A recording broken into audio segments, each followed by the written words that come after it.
Hey hotties, pull up a chair and grab your tea because tonight we are going there. Now, I know you've all heard about the ongoing feud between Diddy and 50 Cent, right? Of course you have. On one side, you got 50 Cent, petty king, master troll, and now executive producer of a Netflix docuseries that centers directly on Sean Diddy Combs and his legacy.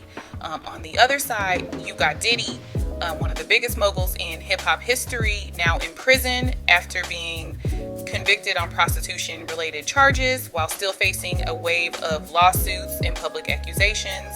And right in the middle of that storm is a new Netflix documentary called Sean Combs: The Reckoning, produced by none other than 50 Cent.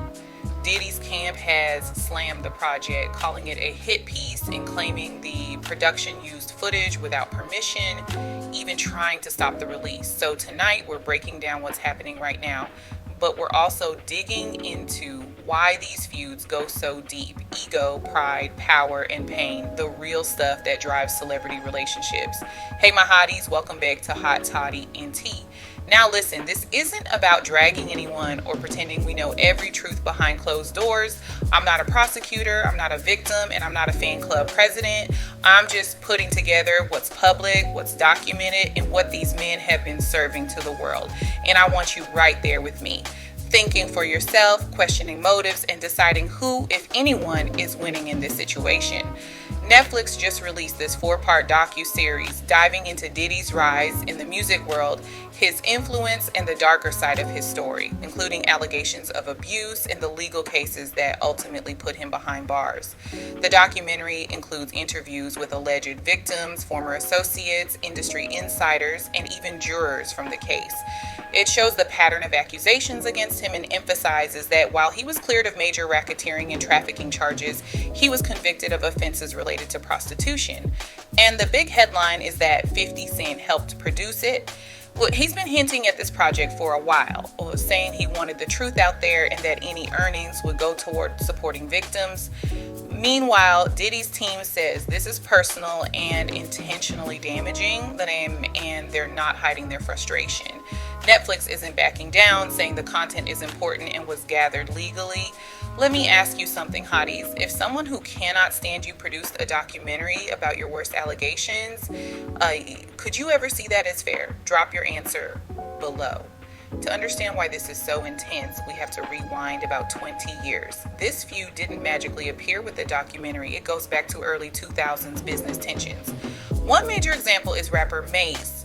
50 has accused Diddy of holding on to Mace's publishing and making his career movement difficult, which 50 framed as selfish and limiting.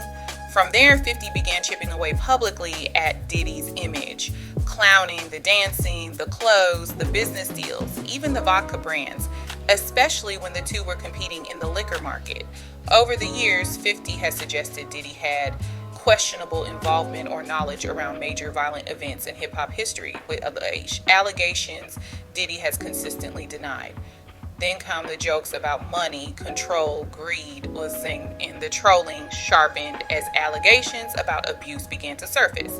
When that viral hotel security footage appeared showing Diddy assaulting Cassie Ventura, 50 was immediately online, calling out how long powerful men can avoid consequences, urging people to see that clip through the eyes of a parent. So this isn't playful shade, it's deep, it's personal, it's moral, and at least from 50's perspective. Now, I want to hear from you. Do you think 50 is genuinely pushing for justice or using justice as ammunition in a long feud, or is it both?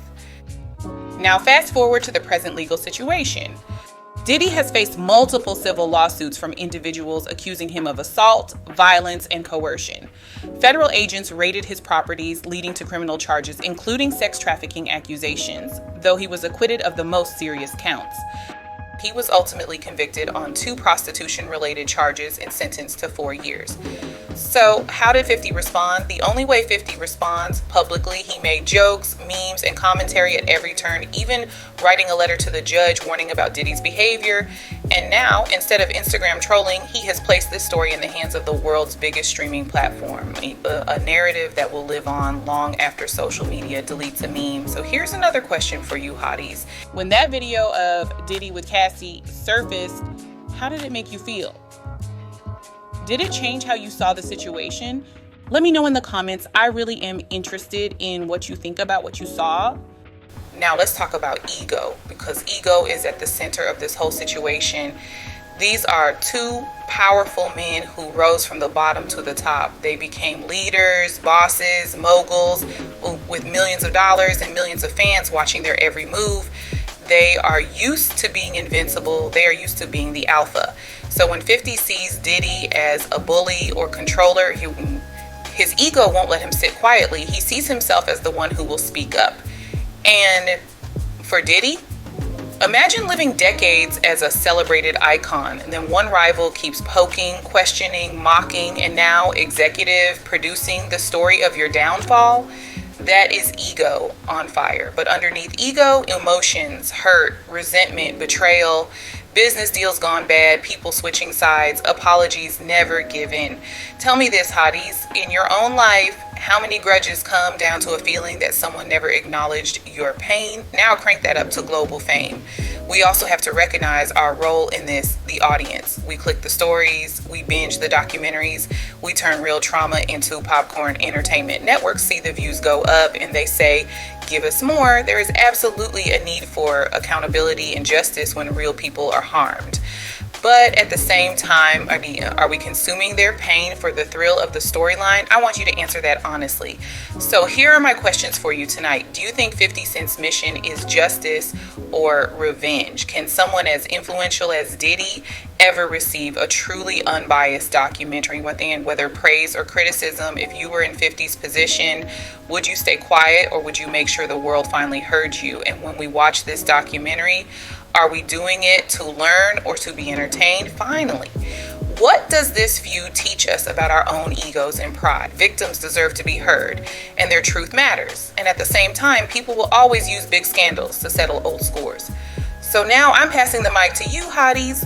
What do you think? Let's keep talking about this in the comments. I would love to hear your thoughts.